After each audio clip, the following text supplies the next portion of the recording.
গল্প আরাফা, লেখক ইমন জুবায়ের। ১৯৯৪ সালে কায়রো শহরের একটি সরু গলির ভিতরে ধর্মান্ধ আত্মতায়ীরা ঝাঁপিয়ে পড়ে নাগিব মাহফুজ এর ঘাড়ের ওপর ছুরি চালিয়েছিল। ৮২ বছর বয়সী লেখক প্রাণে বেঁচে গেলেও ডান হাতের নার্ভ ক্ষতিগ্রস্ত হয়েছিল। তারপর থেকে দিনে কয়েক মিনিটের বেশি লিখতে পারেন না সাহিত্যে নোবেল পুরস্কার বিজয়ী এই মিশরীয় কথাশিল্পী। এই বয়সেও কত কি লেখার আছে, লিখতে না পারার জন্য এক ধরনের হতাশা আর আক্ষেপ ঘিরে থাকে। ওই ভয়ানক দিনটির কথা আজও মনে আছে নাগিব মাহফুজের। দুপুরের দিকে লেখার টেবিলে বসেছিলেন। জানালায় ১৯৯৪ সালের রোদ, জানলার নিচের রোদ ঝলমলে গলি। আড়মোড়া ভাঙলেন নাগিব মাহফুজ। আজ আর লিখতে ইচ্ছে করছে না, বরং ক্যাফেতে যাওয়া যাক। আলিবাবা ক্যাফেতে বন্ধুরা আছে, আবু হাদিদ, এহসাম শারাফ, ইয়েহিয়া আবদেল আজিজ। এরা সবাই অবসরপ্রাপ্ত, সারাদিন আলিবাবা ক্যাফেতে আড্ডা মারে। নাগিব মাহফুজ উঠে দাঁড়ালেন।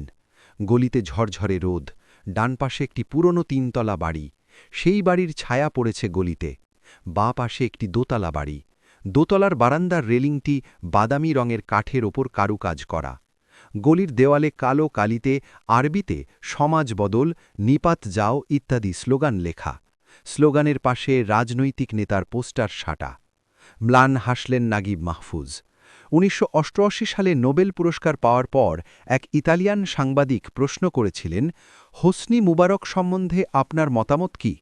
বৃদ্ধ কথাশিল্পী তখন বলেছিলেন, Hosni Mubarak, his constitution is not Democratic, but he is Democratic. We can voice hour opinions now, the press is free. সেই কথা মনে পড়ে যেতে এখন হাসি পেল। গলিতে ছোট একটি ছেলে সাইকেল চড়ে পাশ কাটিয়ে গেল। নিমিষে শৈশবে ফিরে গেলেন নাগিব মাহফুজ। হাতের বাঁ দিকে একটা পিতলের তৈজসপত্রের দোকান, দোকানে লাল হলুদ সবুজ জড়ি ঝুলছে। দোকানের সামনে একটা চেয়ার, চেয়ারের ওপর একজন বৃদ্ধ বসে। নাগিব মাহফুজকে দেখে মাথা নাড়ল বৃদ্ধ। প্রায়ই দেখা হয়ে যায়, যদিও এরা সাহিত্য পড়ে না, তা সত্ত্বেও নাগিব মাহফুজকে চেনে। ১৯৮৮ সালে নোবেল পুরস্কার পাওয়ার পর খবরের কাগজে ছবি ছেপে আসছে।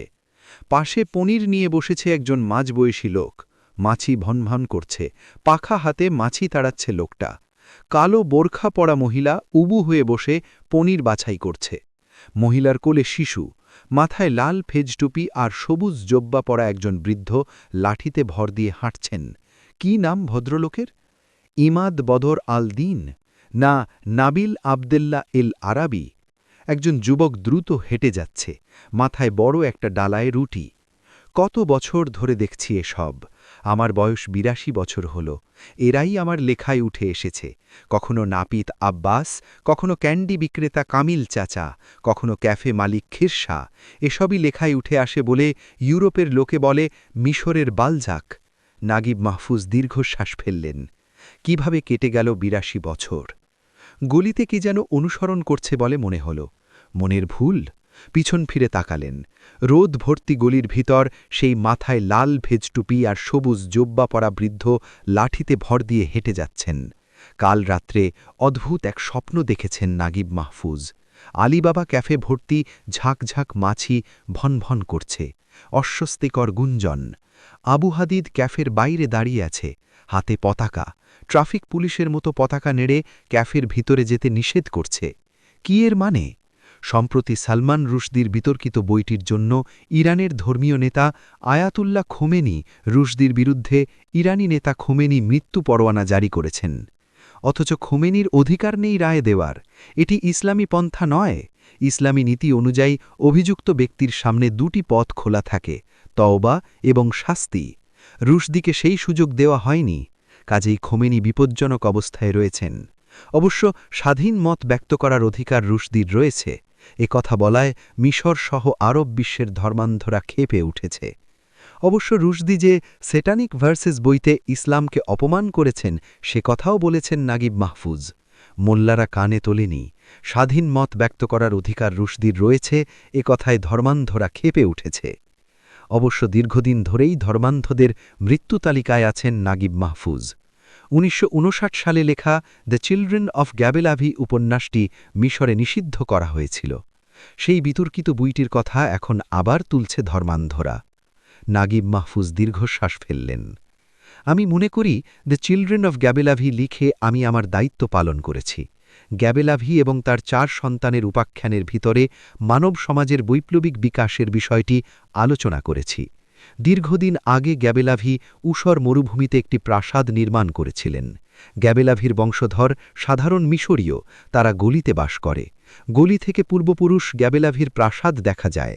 যখনই তার কোনো সন্তান নিজেকে বিপন্ন এবং অপমানিত মনে করত, তখন সে মরুভূমির পূর্বপুরুষের প্রাসাদ দেখিয়ে বলত, ওই যে আমাদের পূর্বপুরুষের প্রাসাদ, আমরা সবাই তারই সন্তান, আমাদের তার সম্পদের ওপর অধিকার আছে, তাহলে আমরা কেন না খেয়ে আছি, আমরা কি করেছি?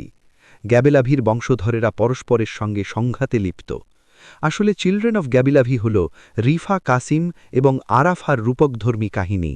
রূপক কেননা চিলড্রেন অফ গ্যাবেলাভিতে মুসা, রিফা, ঈশা, কাসিম, মোহাম্মদ এবং আরাফা বিজ্ঞান।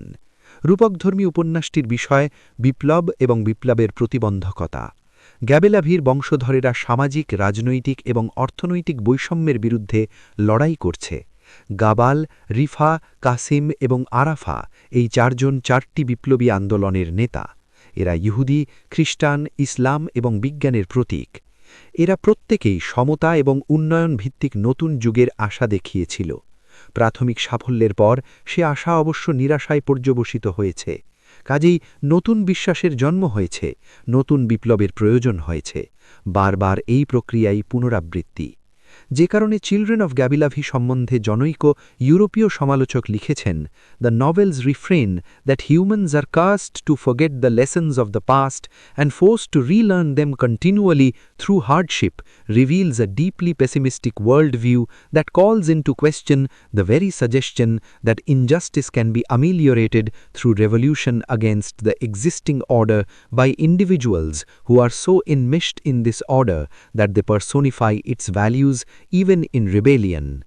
চিলড্রেন অফ গ্যাবেলাভির কেন্দ্রীয় চরিত্র আরাফা বিজ্ঞান।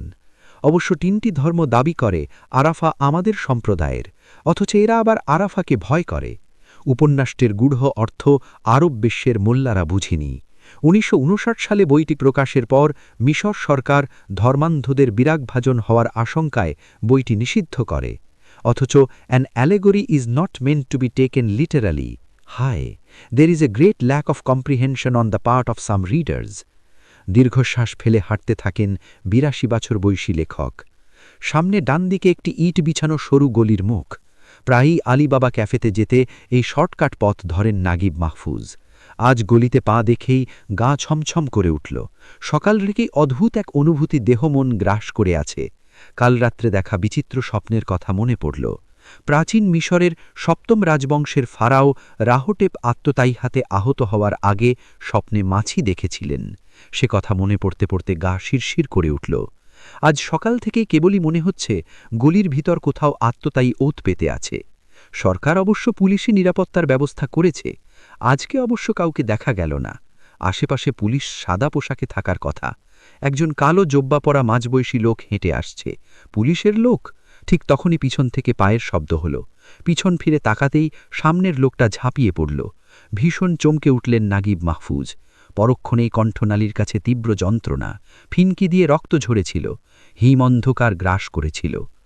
আক্রমণকারী ধর্মান্ধদের হাতে কি অস্ত্র ছিল ঠিক বোঝা যায়নি। পরে জেনেছিলেন ওদের হাতে ক্ষুরোধার ছুরি ছিল। নাগিব মাহফুজ দীর্ঘশ্বাস ফেললেন। অতীতে ফিলে ঝিমুলি এসে গেছিল। এখন দুপুর। এই মুহূর্তে জানালার পাশে একটি ইজি চেয়ারে বসে আছেন। আজকাল সারাদিন এখানেই বসে থাকেন। জানালায় রোদ থাকে অপরাহ্ন অবধি। কে যেন ঘরে ঢুকল। পায়ের শব্দে চমকে উঠলেন। সালাম।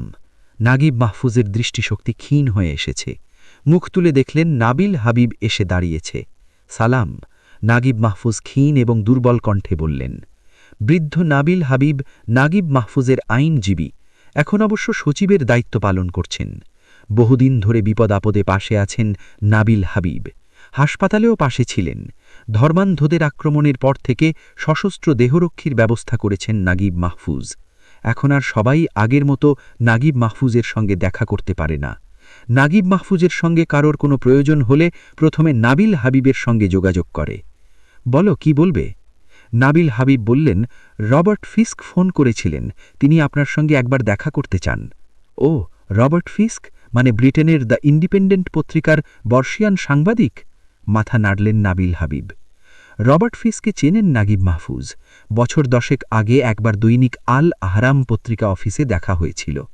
রবার্ট ফিস্ক ইউরোপিয়ান হলেও ব্যতিক্রমী, মধ্যপ্রাচ্যের জন্য যথেষ্ট দরদ আছে, তার সঙ্গে দেখা করাই যায়, তবে সাক্ষাৎকার এখন আর কাউকে দেন না। নোবেল পুরস্কার পাওয়ার পর অন্তত 125 বার সাক্ষাৎকার দিয়েছেন, ভীষণ ক্লান্ত হয়ে পড়েছেন। সাংবাদিকদের কত যে প্রশ্ন, যেমন আপনি তো গল্প লেখেন, তা গল্প আপনি কোথায় পান? নাগিব মাহফুজের উত্তর, সবখানে, ঘরে, রাস্তায়, কাজের জায়গায়। ব্যক্তি স্বাধীনতা এবং কর্তৃত্বপরায়ণ রাষ্ট্রের মধ্যে যে চিরন্তন দ্বন্দ্ব, সে সম্পর্কে আপনার ধারণা কি? নাগিব মাহফুজ বলেছিলেন, I defend both the freedom of expression